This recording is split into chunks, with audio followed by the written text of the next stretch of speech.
news earlier? They are a success. KZN conference has been postponed quite a number of times. When it was held, it was characterized by violence. So the fact that you've had a conference that was able to conclude its business without any violence, that itself is a serious achievement by KZN standards. Success broadly, of course, both provinces, good for the ANC in two ways, in many ways, but perhaps for now in two major ways, in that you have election of like-minded individuals in both provinces, like-minded who share the vision of the president of the ANC, who are concerned about the decline that the ANC has suffered in the last few years. So you have convergence around the values and vision and where the ANC should go. So once you have that convergence, then you are guaranteed of unity and people pulling towards the same direction, because you need that, especially for this ANC, which has suffered a massive lack of public trust. I mean, the fact that the ANC has lost more than 15% of its support from 2009 is a serious indication that people have lost trust in the ANC, and they've been losing successively in the successive elections. That's a pattern. It's difficult to reverse a pattern. So it means that they have to regain the trust of the public, and to regain that trust means doing things repeatedly over a longer period of time. It's quite a tough task. Part of that involves people speaking the same language, reading of the same script. Because people already suspect you that you are disorganized, you are corrupt, this and that. So it takes a while for you to convince them that you have changed around. So it's good that you have these like-minded people. Let's look at KZN. Unity is obviously the buzzword in the governing party. If you look at KZN, Sihle Zikalala elected unopposed. You know, the constant sentiment is that unity is not an event, it's a process, isn't it? But in terms of the signs of unity in that province, are you seeing it? Yes, there are signs of unity. I think it's worth saying something about Sihle Zikalala's election, especially because it seems now to be on the Cyril Ramaphosa slate. Because previously, I mean, Sihle was supported by JZ in a massive way. He was a JZ project, pretty much. And he switched sides. Towards Nasrec last year, he was supporting JZ. He switched sides after that. What that tells you is that he's thinking about his future. He's a young man in his 40s, so he still has a long future ahead of him in politics. So he has to decide who can support and enable me to reach my ambition in politics. So you are looking at the future forwardly, right? And at the moment, the president of the ANC is Cyril and is likely to serve 1 or 2 terms. So you cannot oppose the president. So in his support for JZ, that was literally an opposition towards Cyril. That would have pretty much ended his political career. So it's a self-interest kind of oriented decision, but which benefits the ANC in the long term and benefits Cyril. For JZ, it's bad news. It means that going forward, these legal cases, he won't have the support mobilized by the party, because the party has now taken a decisive step or decision that they will not be party to mobilizing support for JZ in the way that they have made these elections or in the way that they've elected leaders. These are decidedly anti-JZ people, right? So it's good for unity then, because you won't have, as I was saying earlier, they are all were supportive of Sihle. For instance, the people that supported JZ were Willis Mchunu and Supra Zuma. Those people have been outrightly rejected. That alone is an indication, therefore, that you have like-minded people. But most importantly, what this means as well is that Cyril Ramaphosa is beginning to stamp his authority onto the ANC. Historically, all ANC presidents have always created the leagues in their own image. They produce their own youth league, they produce their own women's league. Because they wield a lot of authority and patronage, this and that. So everyone always wants to be in the favor, in the right books of the president.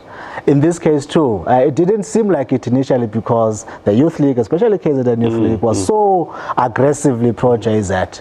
And now, this Youth League has been instrumental in electing pro-Cyril people in the KZN leadership, which then tells you that the leadership that's likely to come out of the Youth League conference in September will be similarly pro-Cyril. So there's unity, not only within the KZN provincial leadership, but amongst the leagues as well. In the theme of unity, if we look at the Gauteng conference, David Makhura, is he the right man for the job? Well, yes, David is the right man for the job. He has been supportive of good government, of ANC renewal for quite some time. He was one of the few people who came out against misconduct, corruption as far back as 2010.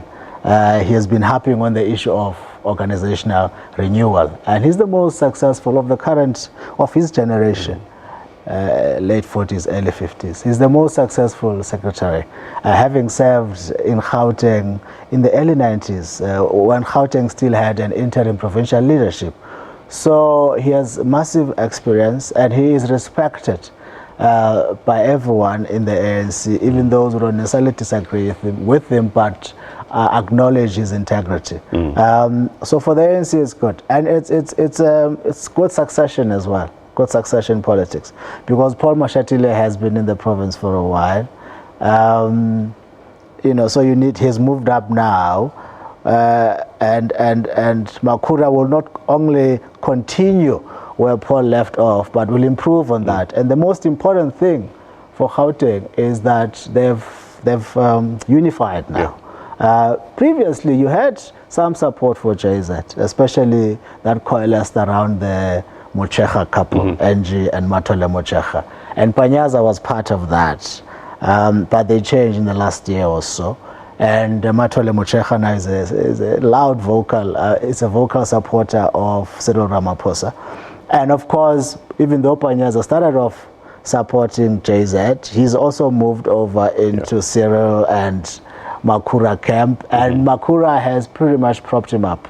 As MEC for Education, give him free rein, and he's the best performing MEC in that provincial cabinet.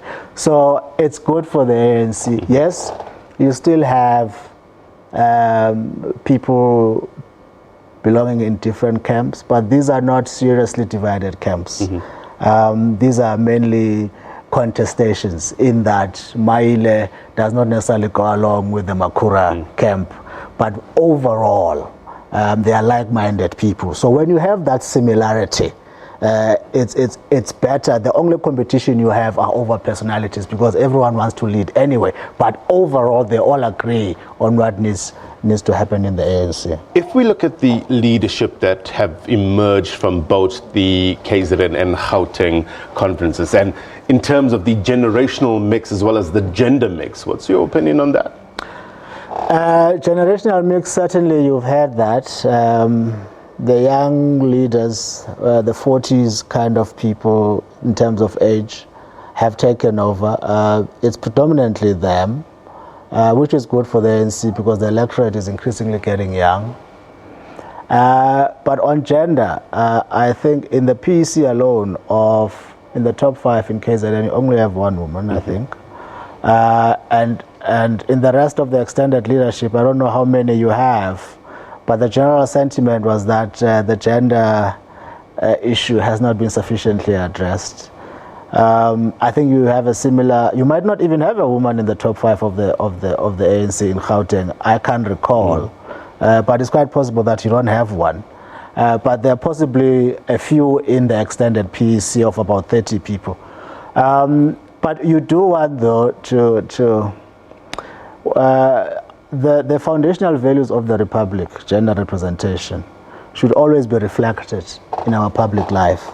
There shouldn't be any exceptions. It should be in the media, SABC, in all sectors of public society, because we use public life to infuse our values, the foundational values, into people's minds. So what they see is what socializes them, right? So it's quite critical that even in the top 5 of the ANC, when the treasurer or the chairperson of the ANC talks about gender equality or diversity, that is represented or reflects in his own top 5. Because if you talk about that but you don't have it in your own top 5, that creates a little bit of doubt. It's more than optics, isn't it? It goes deeper than that. Yeah, I mean, people these days people don't quite take what politicians say at face value. Because politicians, you know, they tell convenient truths, they have selective memories, right? So you need to show, there need to be evidence for whatever you say. And I'm a little bit surprised in Gauteng because, I mean, this is Josie, right? So Gauteng built a train that goes underground, for God's sake, right? So it's meant to be an enlightened province. So to have things like that, where you don't have capable women represented in the top 5, assuming it's true, I think it is. If it's not, then I apologize for it. But if it's true, then it's a serious indictment. All right, so we're going to have a little bit more analysis on those conferences that took place over the weekend, the ANC conferences in KZN and Gauteng. That's going to be at around 5 o'clock if you want to stay with us for that.